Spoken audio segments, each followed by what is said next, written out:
Good morning, everyone. As you can see, this is Samsung Galaxy S22.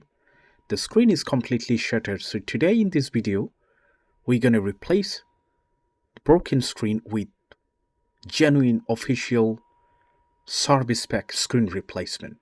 So you need to have some tools. As you can see, the ordinary hair dryer, heat pad, one of them. And also you need to have the genuine screen. Now let me show you how the genuine screen does look like. Okay. So nowadays on eBay, Amazon you can get, and most of the time it says genuine, but sometimes you don't get it. Okay. So let's say if you don't have any experience, how could we identify? As you can see, the screen is completely intact and it's quite shiny, especially the inner side. It looks like glossy and it reflects a lot. Okay. And all the component I can see a bit bright and all the connectors right into the place. So when you open your broken phone and you can just put side by side and check, it would match 100%. The color tune, the color code, brightness, components, almost everything. Okay, this is the way you can find out. Otherwise it doesn't say anything else to verify. So first of all, we taken out the SIM tray. That's the first thing. And now we're going to apply the heat. Remember, you need to apply heat as much as possible, around 5 to 7 minutes. As you can see, my hair dryer, this one 2200 watts, and I was blowing the hair randomly all over the place. Okay, try not to apply at the same place for too long. Keep rotating, front to the back. That's the way you're going to apply the heat. And when you feel it's too hot, it would be much easier to pull the back cover out. Otherwise, if you don't apply right amount of heat, when you try to pull the back cover off, you're going to smash it. You're going to break it down. You're going to get a lot of shattered in there. Okay. As you can see, I'm using the metallic tool just to open it a bit, and then I applied some sort of very thin plastic sheet that you can see, or you can use any sort of PVC business card or something like that. Okay, you can buy those things from eBay easily. You can just search like thin plastic card, something like that, and you're gonna find it easily. Okay, so I'm gonna try to pull this off, and don't forget inside the back cover, under the back cover, such a strong adhesive.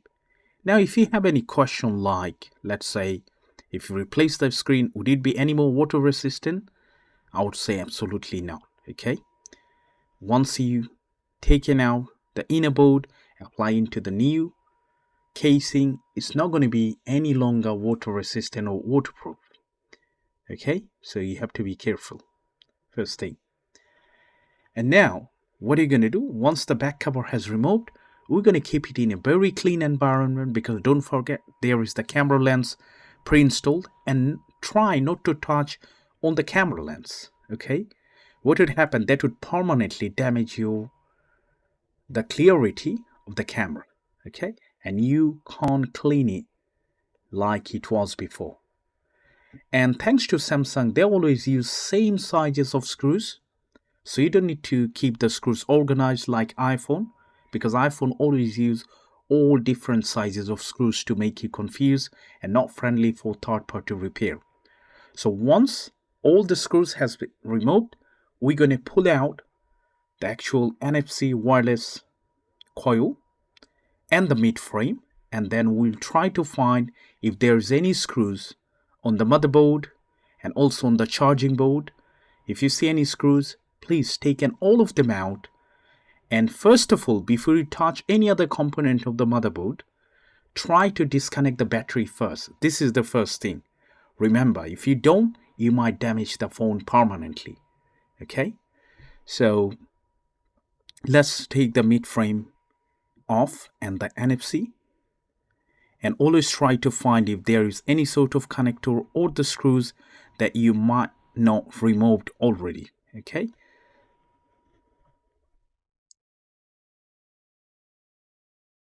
and then This is the first thing, the battery connector, and then the secondary cable connector, all of them. And when you remove the battery, very careful, try not to use any sort of sharp tool, because if you create any sort of leakage or anything, that might explode, and this is really potential hazard. All right, guys, always follow the safety precaution.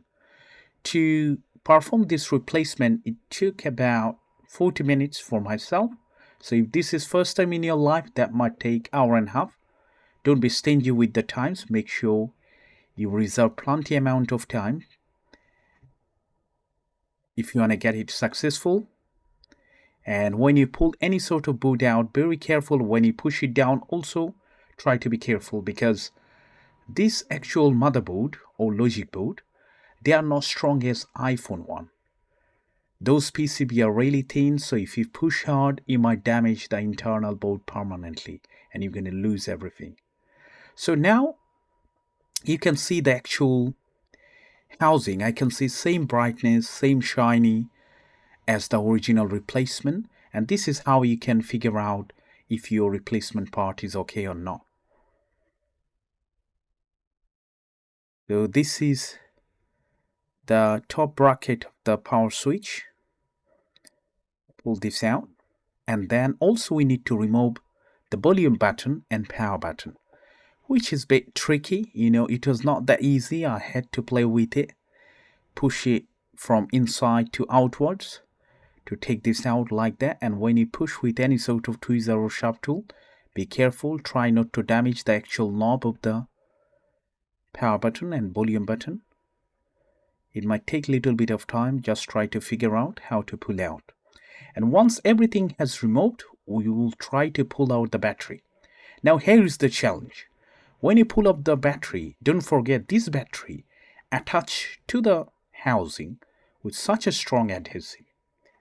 So what I apply always to remove the battery without any struggling, I use 99.99% rubbing alcohol to make the adhesive softer, and then I just spudger it out and it becomes so easy. Okay. So now let's put all the buttons and everything. Still the video's long way to go, so I'm going to a little bit fast forward it. Hopefully you'd enjoy the rest of the video. If you do have any question regarding it, please feel free to leave it in the comment section. And if you need any sort of replacement screen for this model or any S series from Samsung, you can get the official screen from our shop, which is based in East London, or you can leave us a message from our Facebook page and we'll be happy to assist you. We deliver all over the UK. I'm really sorry we don't do any international shipping, so if you guys looking for original screen, don't text or call if you are outside of the UK, because we only do supply inside the UK. Okay.